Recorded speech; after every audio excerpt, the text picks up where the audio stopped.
Welcome to Roots In Lowell, the Mill City Grows podcast. And as usual, I'm your host, Enrique. So for this episode, I sat down with Kay Cardenas, also known as Kay to most of you, if you had met her at our mobile markets, and we talked about her passion for food and how she really got this passion and love for food, especially as a way to heal your body. Apart from talking about how she got into food, we talked about the mobile market, which I know a lot of people are interested in knowing about our mobile markets. And we talked about how it operates, but we also talked about stories that she has experienced, like great stories from the mobile market, how the market operates from the very beginning of the day to the very end of the day. We talked about where the market is going to be going in the off season, or as we like to say, the winter season, and some of her favorite stories from throughout the season. Yes, I did say the word season a lot there. But I want to take another second to thank Kay again to sit with me in her very busy schedule from the market. And I really don't want to keep you too much longer because I really enjoy this conversation, and I just want you to hear it all for yourselves rather than me just telling you what the conversation is about. So without further ado, here we go. Kay, how you doing? I'm doing good, Kike. I feel great. I like that you're the only person that calls me Kike at work. Yeah. I love that. So if you don't know, that's like my nickname in Spanish, Kike. So one of the things, I want to start this off. So tell me a little bit about your number one, starting with your name. I know I just said it, right? And I know you currently work at Real City Grows Markets. I do. But my first question is really, how did you find about MCG, right? And what drove you to like want to work at MCG? I love that question. I do. So my name is Caroline Cardenas, but you can call me Kay. Everybody calls me Kay. Okay. Kay, okay, Kay, okay, Kay. That's my favorite part. Okay. That's me. But what drove me to, or what was my first encounter essentially? Yeah. With How did you Mill find City out about Mill Grows? City Grows? Yeah. Yeah. So I guess it was a desire to switch careers. I have a medical background. I started off working in a retail pharmacy. I've always had this desire to help and heal people. And so I was working in a pharmacy, and I saw that people were getting sicker. I worked in the pharmacy for 4 years, and the same people that I would see, reoccurrently were progressively getting sicker in their conditions. They weren't seeming to be healed by the quote unquote medicine or medication. And so I think 2020 hit, COVID hit, and I was in the forefront of the battle against all the viruses, I guess you could say. And just bare out there, no gloves, no masks, just there. And I noticed how, corporations really don't care about you. I didn't receive any hazard pay.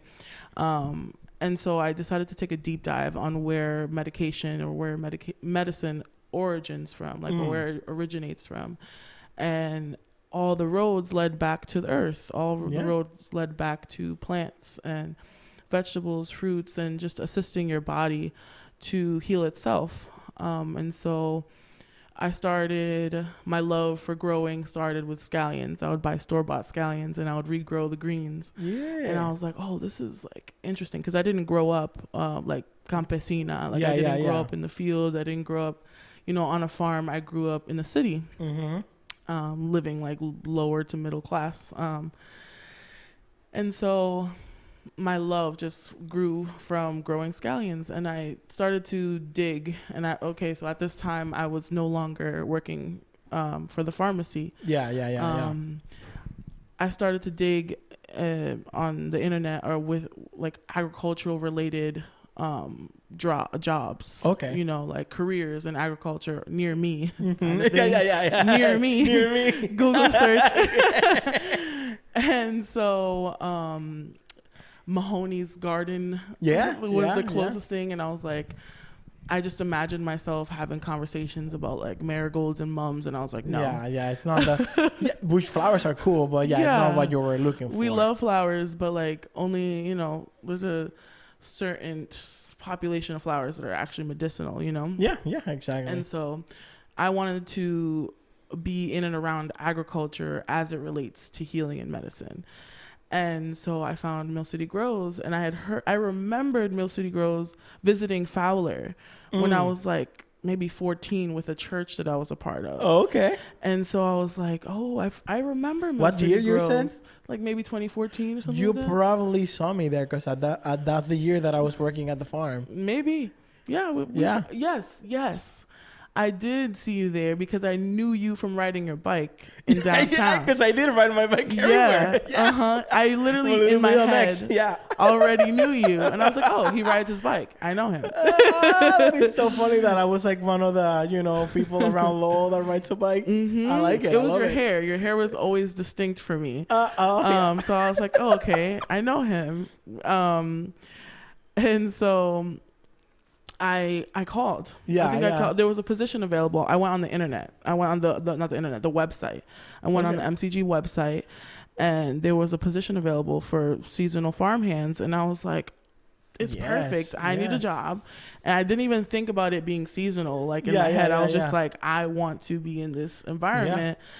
Yeah. And then I get a call after I submit my application. I get a call from Soli, and it's this Puerto Rican woman running an agricultural organization, related organization. So I was like, "Oh, it's meant to be." I was like, "De lo mío, mi gente." So instantly, I was like, "This is divine. It's meant to be." That's awesome. And so I had my first season. Just being at Fowler. I remember. Yeah, that's when I first met you too. Yeah. Well, first met you as a coworker. As a coworker, right. So yeah, and now you seem to move to the market, right? Like you've been with us this year at the market, and I do have a few questions for you, related to market stories for 2024. So you ready? Oh yes, I have so many. All right. So I have 4 main questions. Okay. About this, and it's kind of more like I would say, Kay rates or Kay tells me a story, your score and all that stuff, right? I like that. So, this first one is more like storytelling. So I want to see, what is your favorite interaction this year with a customer? My favorite interaction this year. I like how you take that deep breath. There's been... I like how you also move the microphone. There's been such a plethora of memorable I like that word. Wait a second. Plethora. I love that word. Thank you. Keep that for your word I'm bank. going to start using that legit. There's so many. So honestly, interesting ones and then amazing ones. Okay. I mean, I will say, what is your favorite? So, because I think, and they're all cool. Yeah. But then if you go, one that stands out that always comes to the forefront. Yeah. I would say, I'm not going to say her name, but one regular that we have who's lost so many people in her life. And I think she's really found a family just at our markets. A lot of her families are involved. She had specifically a son and a husband. Yes. Who were enrolled in our WellSense program. Yep. Which, as you know, they get a monthly amount of money to come and spend with us given by their health insurance. Yeah. So that's actually a good piece of knowledge. Yeah. So. Yeah. Yeah. Shout out to WellSense. And shout out to WellSense. And so she comes regularly to use her WellSense money, and she absolutely loves all of the staff. We have a lot of customers that complain about the variety, about what we bring. I think it's part of the education part that people come to a farmer's market and they assume it's a regular supermarket, but you can find everything all the time. It's not. Farmers markets don't work that way. Exactly. Or everything that's seasonal. It's just because it's seasonal doesn't necessarily mean that we particularly grow it. Exactly. And so it is a part of education and just exactly. Markets is also education. Yeah, most definitely. And so she just never complains. She's always just oh, you guys are just so great, or you guys always work so hard. She just really sees us as people who are running an operation, Yeah. you know, rather than like what we have to offer as a store. Yeah, you yeah, know? yeah, yeah. But also like just as a customer, she's amazing. But as a person, she has leaned on us to assist her in her like process of grieving. Yeah. You know, and I think it's more emotional than anything else. Oh, that is so beautiful. Yeah, so it's like she Were you building like if community? we're coming up late, yeah, if we Yeah. like show up to market late and we're like rushing to set up on time, she'll like be like, oh, how can I help you guys? Or like, you know, we're like, you know, this is our job, like you don't have to help us, and she's insisting on helping us. Or she's just she exudes this level of compassion that is kind of rare to see in humans nowadays. Where because she has so much like wealth sense money, because she lost her son and her husband, you know, so she has their cards. Oh, okay, I see. You know, so like let's say somebody's short or somebody is like, oh, that's too expensive, I'll put that back, and she hears that, she'll be like, instantly she's like, run put it on my card, run it up. You know. Yeah. That's awesome. That's community. Like I love that. That's building community. That's awesome. Yeah. She's so beautiful. Just her spirit, her energy as a person, and for someone to continuously like experience death, you know, of loved ones, and then still exude that beauty, exude that love. It's commendable. It's inspiring. Personally. Yeah, it is inspiring. Yeah. It's awesome. All right. That was like, that's such a beautiful story. Thank you. So let's move on. So the next question that I have, and this is going to be a short answer, I think, because I would say, what is your favorite thing to sell? My favorite thing to sell? Honestly, fruit. Fruit? Any fruit. Is it any fruit? So it's not like a very specific one, but just fruits. Because you see how humans are wired to find fruit desirable. Like, you know what I mean? Like you can maybe like a vegetable, people go, but then you go like a fruit, you're like fruit. It's like I want to pick it. Like I want that. You know. Yeah. It's like a human can see a fruit and be like, oh wow, that's really good, or that doesn't look good. Yeah. You know, nobody taught us those things. Yeah. You know what I mean? Yeah, I know, so fruit. I would say fruit is my my favorite thing to sell. All right, awesome. And then now moving to vegetables. Okay. What would you say is the most underrated vegetable that we sell? More recently, because I just cooked with it, leeks. Leeks, huh? Leeks are so you say underrated. Do you think underrated? Because I would think they're like, that is me, but that obviously is for you. With that I'm surprised that you like picked. I'm surprised you picked leeks. Let me think about this good too.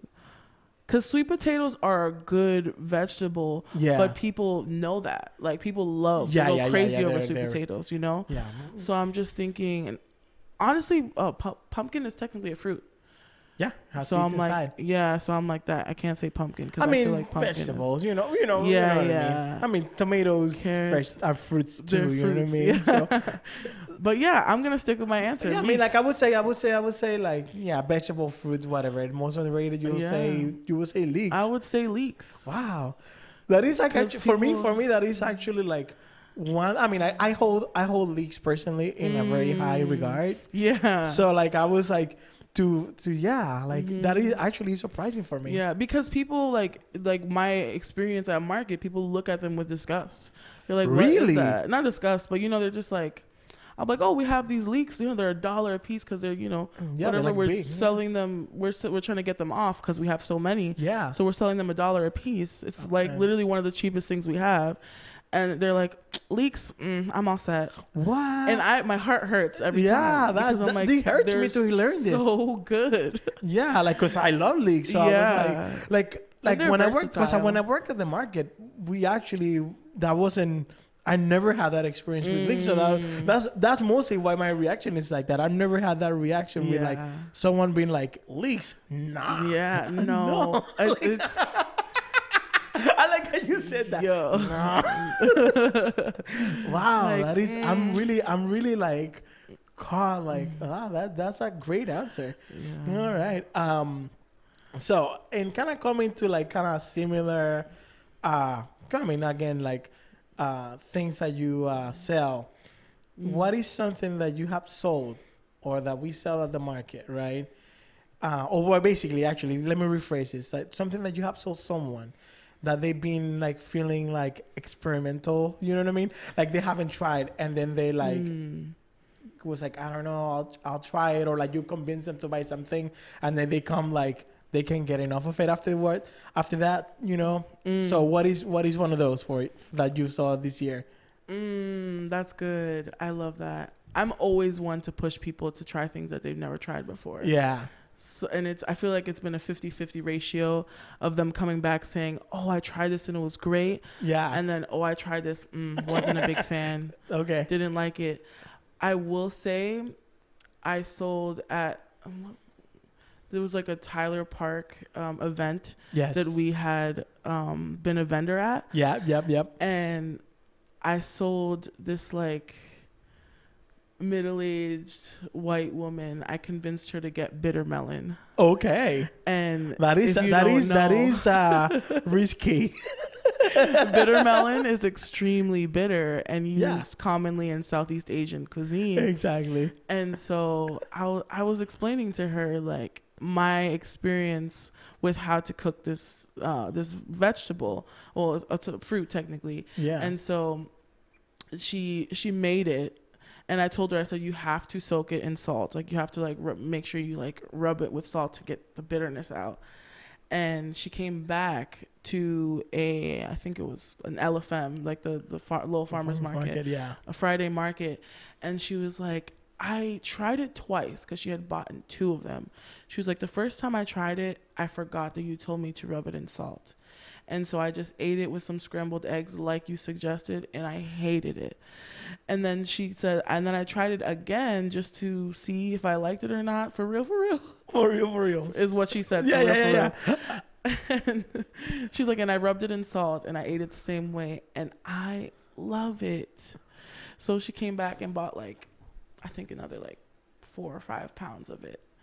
And she fed it to her children. So now somewhere in Lowell, there's a middle-aged white woman cooking bitter melon for her kids. That is awesome. And I love that. That is also like one of the most Lowell stories too.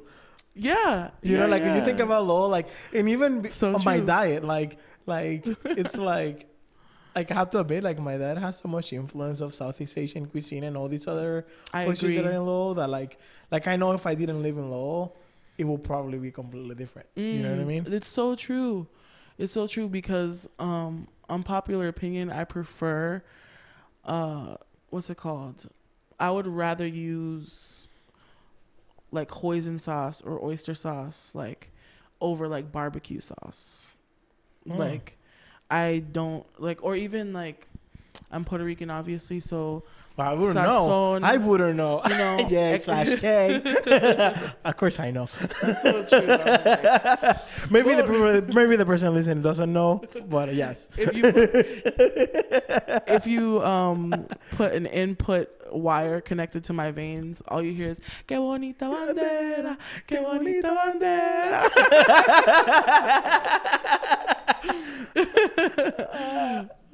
But yeah, I agree though. A lot of the household things, like I have fish sauce, oyster sauce, hoisin sauce in my house. Yeah. I don't have sazon. I don't use sazon at all. Yeah, I guess like so I'll make rice and beans and dumplings. And dumplings. You know what I mean? I love that. That sounds good, actually. You know, yeah, it is awesome. You know what I mean? Like it's kind of like adding like all these little things to the side. But yeah, I get it. It's like this is awesome. So let's go back and talk a little bit more about the market and stuff. And for those who don't know yet, you know, like we grow a lot of stuff at the farm. Obviously, we have a farm that's not the biggest farm in the world. Like we wish we could grow every vegetable that's available for folks in the world, you know, that live here, because we literally have the world in Lowell. Right. That's one of the things I always tell people too, you know, like how if you want to talk about how do you get the produce that we have at the farm, knowing that we also get some stuff from our own farm, but obviously, you know, we have apples, we don't grow apples. You know what I mean? Right. And you probably get the question too, like, hey, can I go apple picking at your farm? Yeah. But like, if you want to like talk about that, like, like, um, where do we get the produce that we don't grow from? What is our strategy as an org in getting all that? And what are some of those things that people ask you about that you like, that want to get at the market, and how we try to like approach that? Right. So it's a collaborative thing to make sure we have enough produce for market each week. Yeah. And Grace is really good at making sure that she's ordering from like local farms and local farms in the area. So we try not to go anything further than Western Mass. Yeah. And just for the no, Grace is our market manager. Yes, shout out to her. Shout out to Grace. So the things that aren't coming off of Fowler, things that aren't coming from either the greenhouse or from our big farm, are going to be coming from places like Autumn Hills and Groton, or Brookdale Fruit Farm in Hollis, New Hampshire, which isn't pretty too far. close. Yeah. Yeah. Things are coming from a small like radius, from Western Mass. Even close, like Chelmsford, Fat Moon. We get all of our mushrooms from Fat Moon. Oh, nice.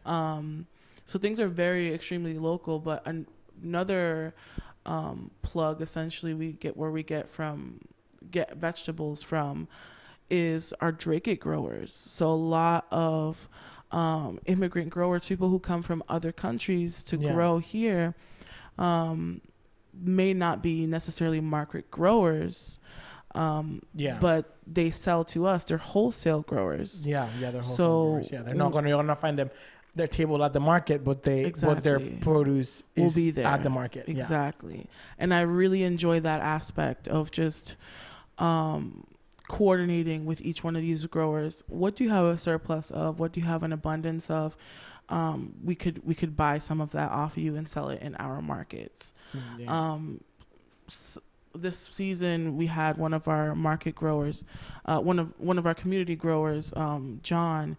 He was like, "Oh, I have this plot, luscious plot. Everything's growing. His plot is jumping. His plots are always." And great. Unfortunately, he had a family member pass away, it was gonna go bad, and so we harvested it. We're able to pay him out, and we sold it in our markets. So he was still able to make money off of a plot that he didn't even get the time to tend to. But luckily we had the capacity to go and harvest for him. So it's a lot of moving pieces that are involved with making sure we have enough merchandise for enough inventory for markets. But it's a really cool collaborative work. Awesome. So another thing, and I actually like to ask this to everyone that are like staff members that like I interview. Yeah. And like a lot of people like see you at the market, right? Definitely. So I'm assuming you get this.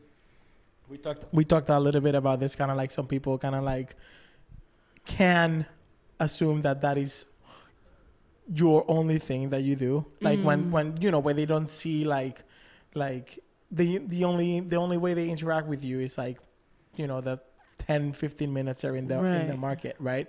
But what does it entail to run the market? So I always say, like, what is the day of the market look like for you? Like I've done it, but I also know when I did it was like a very different time at MCG than it is right now. It's been 10 years since I worked the market. Yeah. How is the market, what is a market day start for you, and how it, like the whole thing?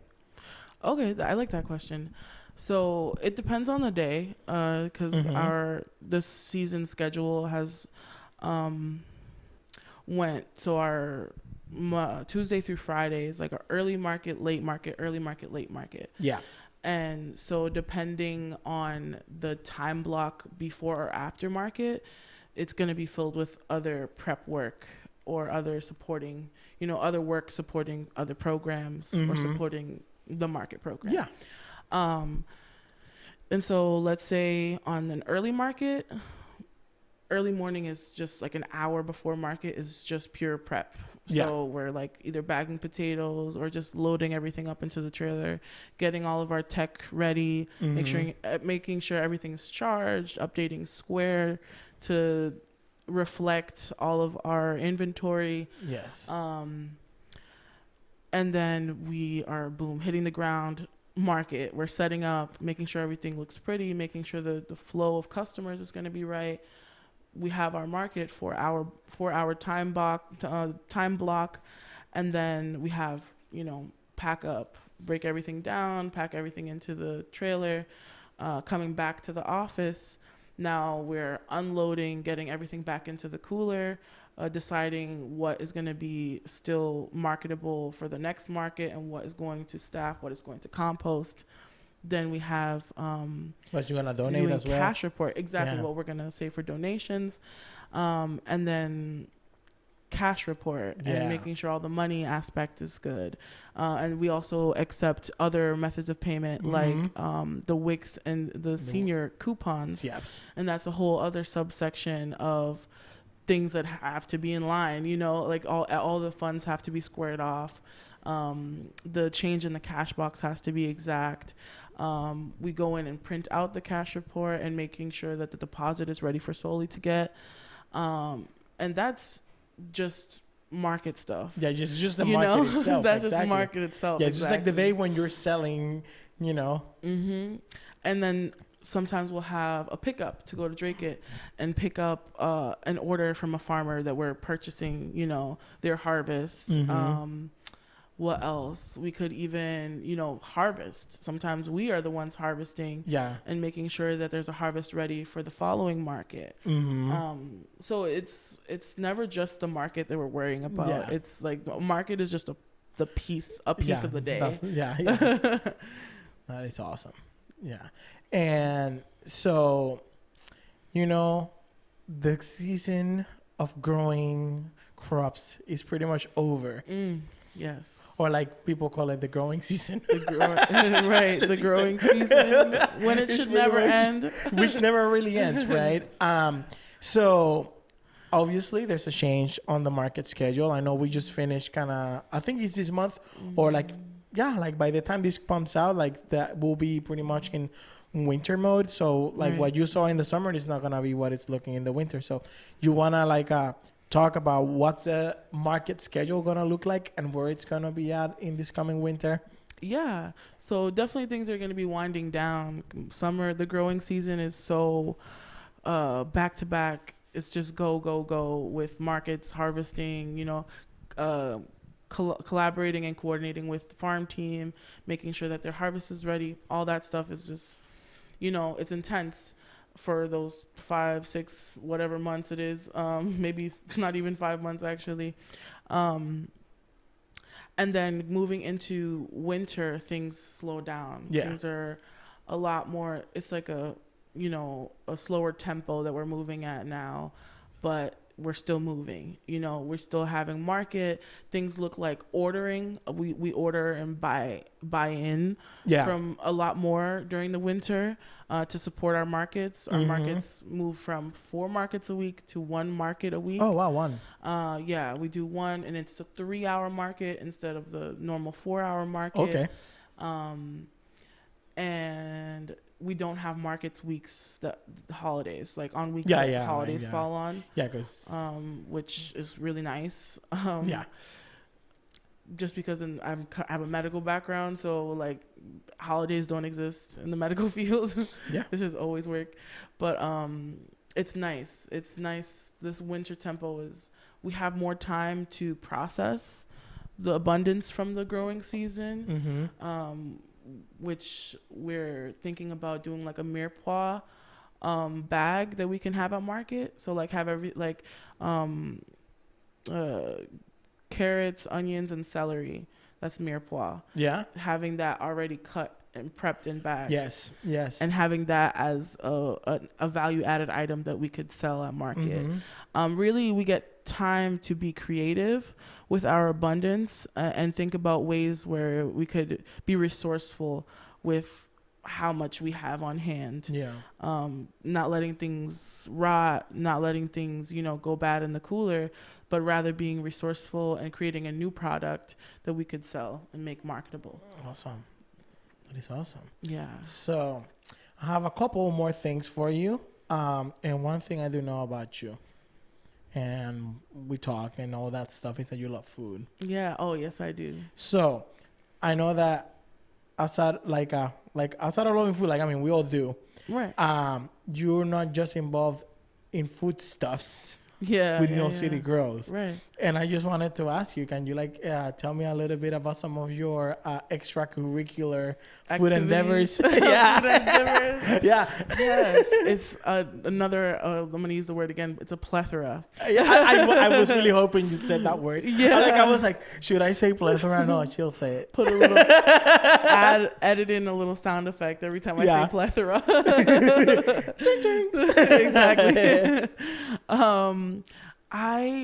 I just enjoy serving. I think that's the root of my love for food. Yeah. Because my favorite part about food is seeing somebody eat a meal that you made. Yeah. Or a meal that or them eating a meal that they made with food that you grew. Yeah. That is the epitome for me of why I love to be involved with food that we consume, because food also is supposed to be our medicine. Food is supposed to support and aid our body in healing. Yeah, the food is medicine. It's not just like a thing, but yeah, food exactly. The food is supposed to be our fuel so that our body can do what it naturally is supposed to do. Yeah, which is heal, itself in every level of the word. Yeah.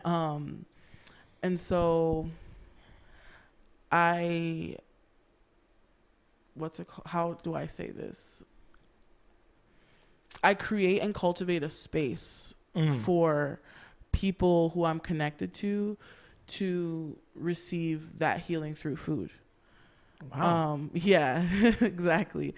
So this looks like a catering, whether that be a small event, a large event, or whether that be working with other organizations who support using food to heal your body, developing recipes. Yeah. I was even a part of a cooking show production, which entailed a recipe that I developed, along with so many other amazing, beautiful people. Yeah.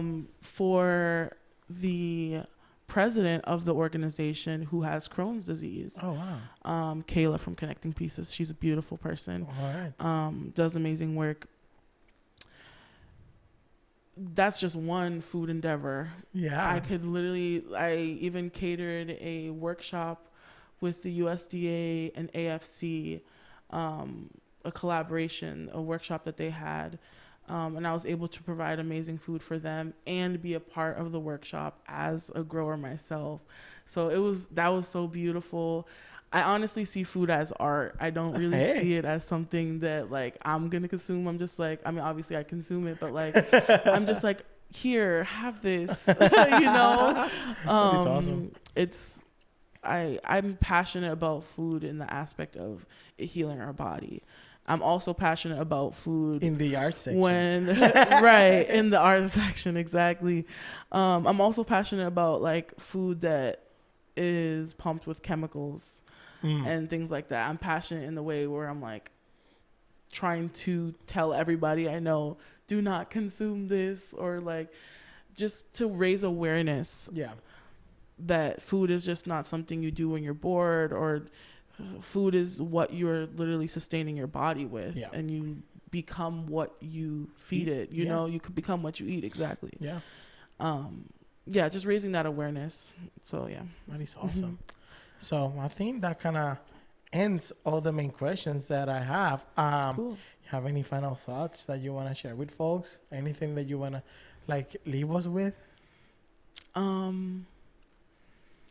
Take the time to heal and feel.